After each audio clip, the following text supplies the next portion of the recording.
du péno. Sabali, il a donc mis le pressing très très fort et puis récupérer le ballon, donner une passe décisive. C'est totalement généreux de la part d'un attaquant de sa trempe.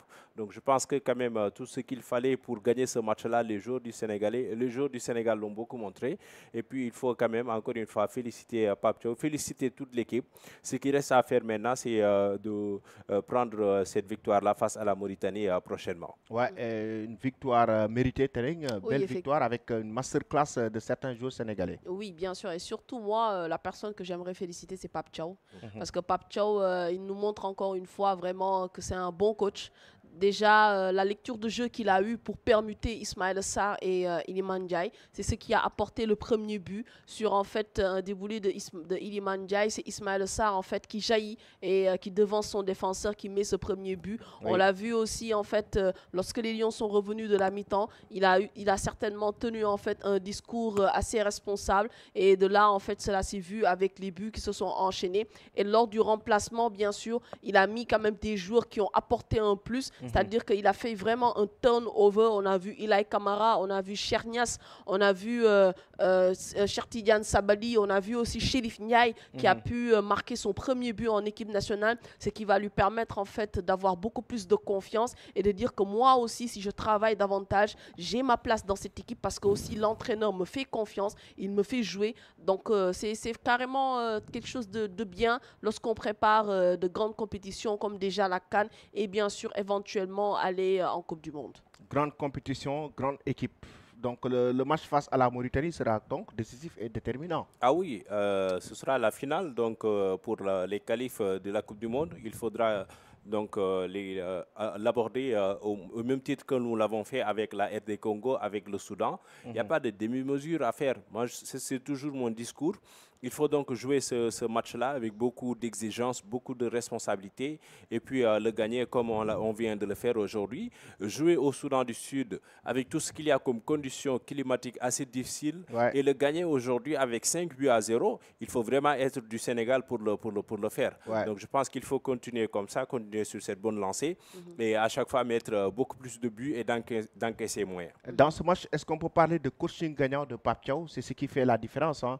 C'est le coaching de Pape Thiaw qui arrive à permettre à cette équipe du Sénégal de gérer cette victoire. Surtout lui qui a eu la clairvoyance de mettre une équipe en première période qui a su gérer malgré la chaleur, la pelouse synthétique.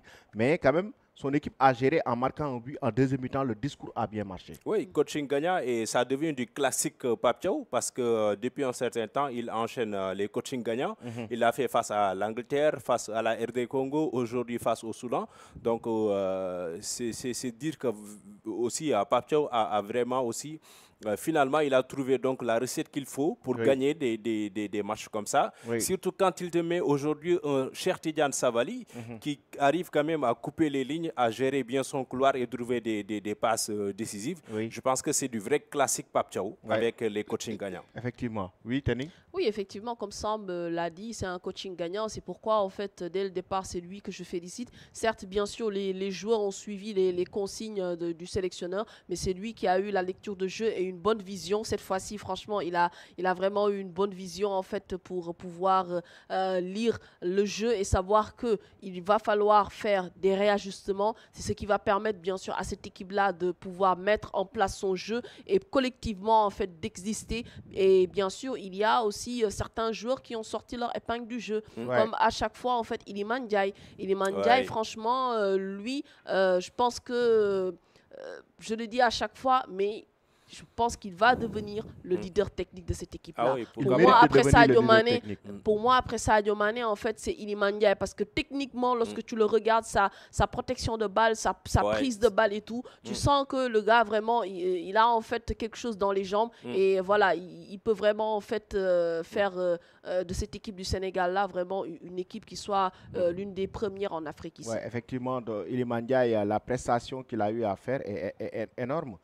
Donc, c'est une prestation XXL avec justement des passes décisives qu'il a eu à faire. Parce qu'il n'est pas l'homme du match. Oui, normalement, il devrait être l'homme du match, Il hein. a mis 3 passes décisives. Ouais. Donc je pense qu'il est bien parti pour être l'homme du match. Il est bien parti pour être l'homme du match. Iliman Ndiaye, vu la prestation qu'il a eu à faire dans cette rencontre. Chérif Ndiaye aussi qui est buteur, qui marque son premier but en équipe nationale. Ça aussi, c'est une bonne chose. Wow. Le doublé de Ismaël Sarr, il ne faut pas aussi l'oublier. Effectivement, Chérif Ndiaye qui marque son but, qui va lui donner beaucoup plus de confiance.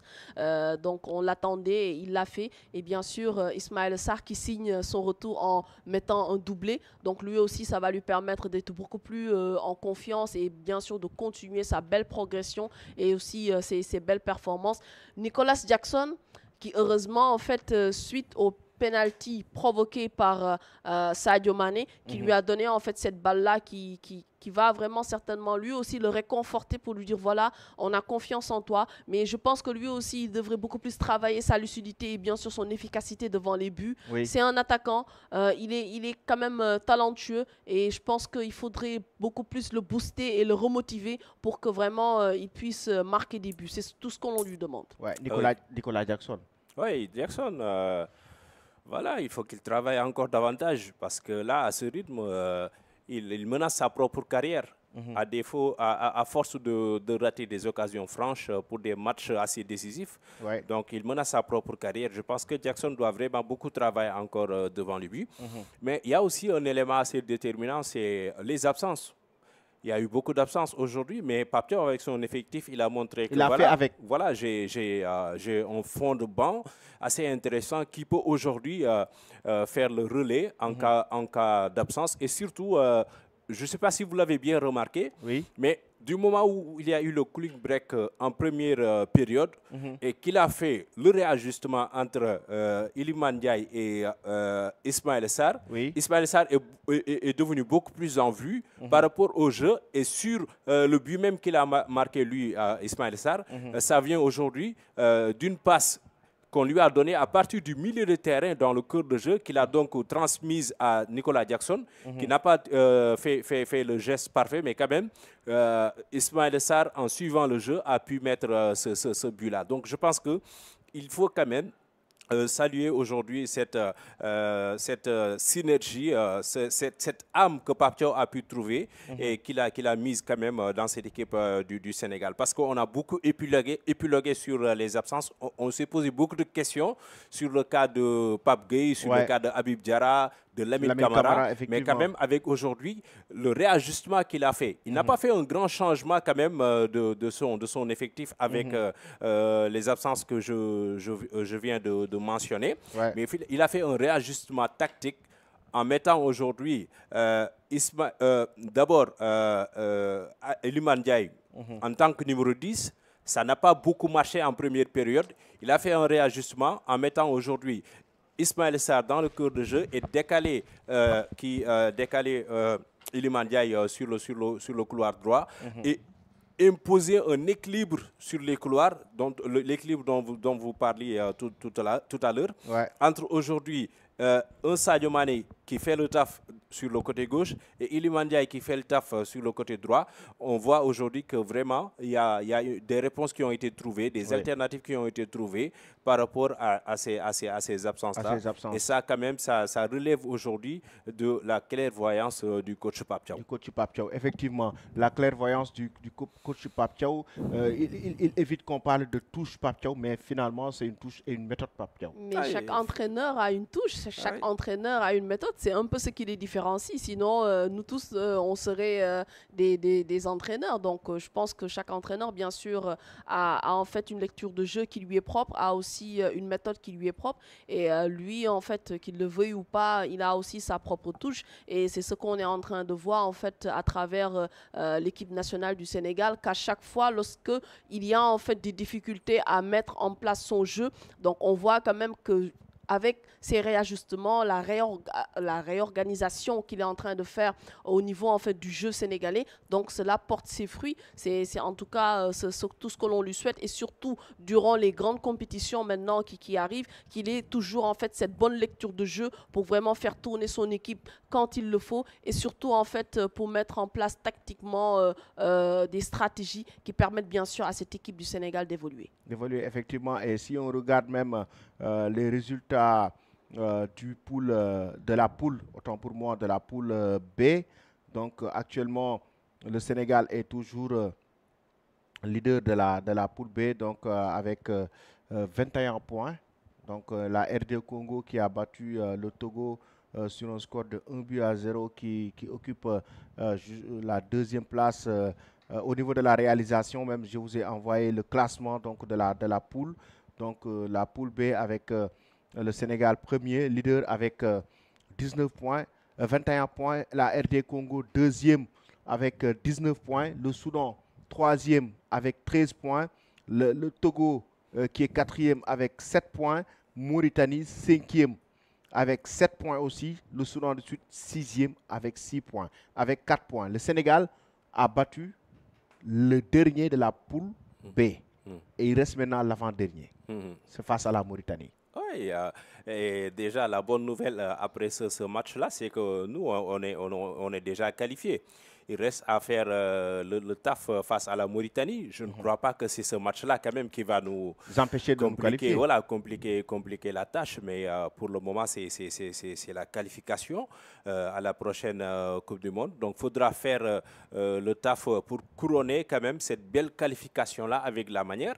Et que tout ce que l'on souhaite, c'est que l'on puisse gagner ce match-là face à la Mauritanie. Mais quand même, par rapport au stade et pour le classement, c'est déjà bien parti pour que le Sénégal puisse maintenant occuper cette poule-là, la première place de cette poule. C'était tout l'enjeu de ce match d'aujourd'hui, de la journée d'aujourd'hui, c'est de pouvoir revenir à la première place et de la chipper à la RD Congo, donc, qui l'occupait juste avant notre match face à eux. Il disait qu'on était maîtrisable, mais voilà, on s'est montré beaucoup plus non maîtrisable même. Et puis voilà, et aujourd'hui avec ce score fleuve, donc le Sénégal occupe la première place, ce qui lui donne la possibilité et qui lui ouvre aujourd'hui le chemin vers la qualification pour la prochaine Coupe du Monde. Le chemin vers la qualification, le Sénégal a 2 doigts de décrocher la qualification pour la Coupe du Monde 2026 face à la Mauritanie mardi prochain, à 2 doigts. Rester sur la même constance. On va jouer à domicile.